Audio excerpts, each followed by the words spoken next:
मी ही लाडू केले तर जुनी आठवण ताजी केली.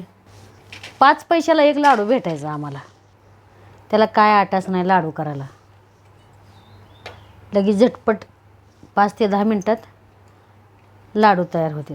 ही चिरमुऱ्याचा लाडू करताना मला पण ही लहानपणीची आठवण आली. सोलापूरकड ही लाडू पंचमीच्या वेळेससुद्धा करते ती. हे आहे ती चिरमुरं. बारक्या पाटीने एक पाटीवर चिरमुरे घेतले तर कढईत तापाला ठेवली. हे चिरमुरं त्या कढईत वत्ते गरम करायला.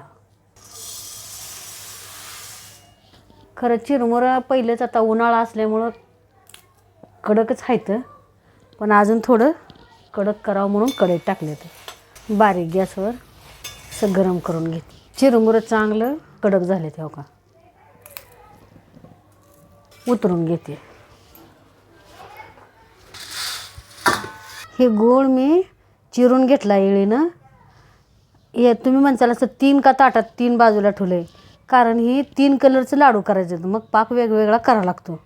म्हणून त्यासाठी असं एक एक वाटी ह्या ताटातच काढून एक वाटी गोळ हे टाकून घेते. थोडंसं तूप टाकून घेते. कोण कोण पाणी ओतून बी करते, पण मी आपल्या ह्यात थोडंसं चमच्याभर तूप ओतलं आणि असंच करते आणि मग करते लाडू. सगळा गुळ हे कसा इरगळा आहे बघा. पाक झालाय का बघूया आपण. गोळी बनली हो का, पाक झालाय. थोडासा यात कलर टाकते. थोडा चिमटभर खायचा सोडा टाकते. ही चिरमुरं टाकते वाटीभर. सगळं असं पटापटा मिक्स करून घेते. कसा कलर आलाय, लाल कलर टाकला ह्यात. गॅस बंद करते. कढई खाली उतरून घेतली. गरम गरमच आहे. हाताला पाणी लावलंय, बघते बांधायला येते का. गरम गरम आहे तरच बांधायचं.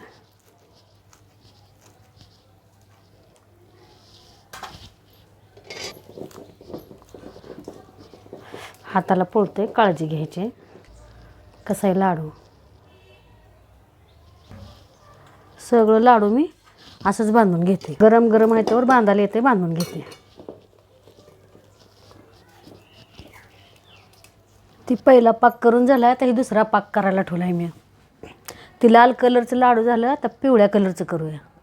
पाक तयार झाला आहे. कलर टाकते. ही चिरमुरे ह्यात टाकते.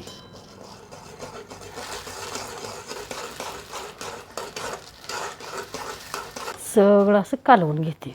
हे पिवळा कलर टाकला आहे हो का. सगळं आता मिसळून झालं आहे यात. हे जर मी मगा बांधल्यासारखं लालचं बांधलं लाडू, तसं पिवळ्याचं बी बांधून घेते. हे जर मी तुम्हाला दावलं असतं लाडू कसं बांधायचं, कारण व्हिडिओ मोठा होत आहे म्हणून मी तुम्हाला नुसतं लाडू बांधलेलं दाखवते. हो का, हे पाक झाला आहे. हिरवा कलर टाकते. हिरवा कलर टाकला ह्यात. चिरमुरं टाकते. सगळं असं मिसळून घेते. झालं आता मिसळून झालंय. असं लाडू बांधून घेते पटापटा. लाडू करायला काही उशीर लागत नाही. पाक झाला का पटदिशी लाडू तयार होते. तर त्याला काय आटाच नाही लाडू करायला. लगेच झटपट 5 ते 10 मिनटात लाडू तयार होते. चिरमुऱ्याचं लाडू करायचं म्हणलं तर एक जुनी आठवणच ताजी झाल्यासारखं असं काम आहे.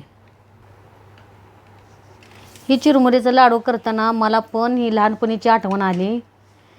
ही चिरमुऱ्याचं लाडू मी लहान असताना दुकानात विकत मिळायचं.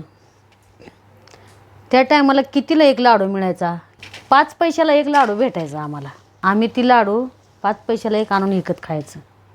तसं म्हणलं तर आमच्या सोलापूरच्या भागात ही लाडू पंचमीच्या वेळेससुद्धा करते ती. आवर्जून करते ती. ही चिरमुऱ्याचे लाडू कधी तुम्ही खाल्लेत का? तुमची पण आठवण कमेंटमधनं मला सांगा. तुम्ही कधी खाल्ले ती ही लाडू. मी तर माझ्या लहानपणीची आठवण तुम्हाला सांगितली आहे की मी लहान असताना 5 पैशाला एक लाडू होता, त्यावेळेस मी खाल्ले ते ही लाडू. तुम्ही जर माझ्या चॅनलला नवीन असला, सबस्क्राईब अजून केलं नसेल तर पटदिशी करून टाका. मी ही लाडू केले तर जुनी आठवण ताजी केली. तुम्हाला जरी वाटलं तर तुम्ही बी एक वेळेस नक्की लाडू करून बघा आणि तुमच्या जुन्या आठवणी मला कमेंटमधनं सांगा. तुमची जुनी आठवण कमेंट करायला विसरू नका. व्हिडिओ बघितल्याबद्दल तुमचं मनापासून धन्यवाद. असंच माझं व्हिडिओ बघत राहा. तुमचं प्रेम असंच माझ्यावर राहू द्या.